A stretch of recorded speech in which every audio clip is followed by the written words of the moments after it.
வருடத்தில் 12 அமாவாசை வருகிறது. ஆடி மாதத்தில் வரும் அமாவாசை என்பது 2 மடங்கு பலனை தரும். ஏனென்றால் உத்தராயணம் முடிந்து தட்சிணாயனம் ஆடி மாதத்தில் தான் துவங்குகிறது. சூரியன் தெற்கிலிருந்து வடக்கு நோக்கி நகரும் காலகட்டம். மேலும் சந்திரன் கடகராசியில் சூரியனுடன் சஞ்சரிக்கும் காலம். 2025 வருடம் ஆடி 8ஆம் தேதி ஜூலை 24ஆம் தேதி ஆடி அமாவாசை திதி. அதிகாலை 3:06 மணிக்கு துவங்கி மறுநாள் 25ஆம் தேதி அதிகாலை 1:46 வரை திதி இருக்கும். ஆடி அமாவாசை தினத்தில் புனித நீராடல் என்பது புனித தீர்த்தத்தில் நீராடினால் 2 மடங்கு பலன் தரும். மேலும் தான தர்மம் செய்யலாம். அதைவிட முக்கியம் தர்ப்பணம் தருவது. இதனால் உடல் ஆரோக்கியமும் சுபகாரியங்கள் தடையின்றியும் செல்வ நிலையும் உயரும் என்பது ஐதீகம்.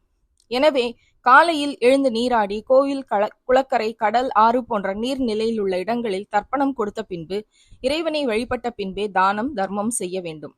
அதன் பின்பு வாழை இலை போட்டு காகத்திற்கு உணவளித்து விட்டு உணவு அருந்தலாம். மற்றவர்கள் அவரவர் குடும்ப வழக்கப்படி கடைபிடிக்கலாம். இது போன்ற ஆன்மீக செய்திகளுக்கு பத்மம் யூடியூப் சேனலை சப்ஸ்கிரைப் பண்ணுங்க, லைக் பண்ணுங்க, ஷேர் பண்ணுங்க, கமெண்ட் பண்ணுங்க. நன்றி, வணக்கம்.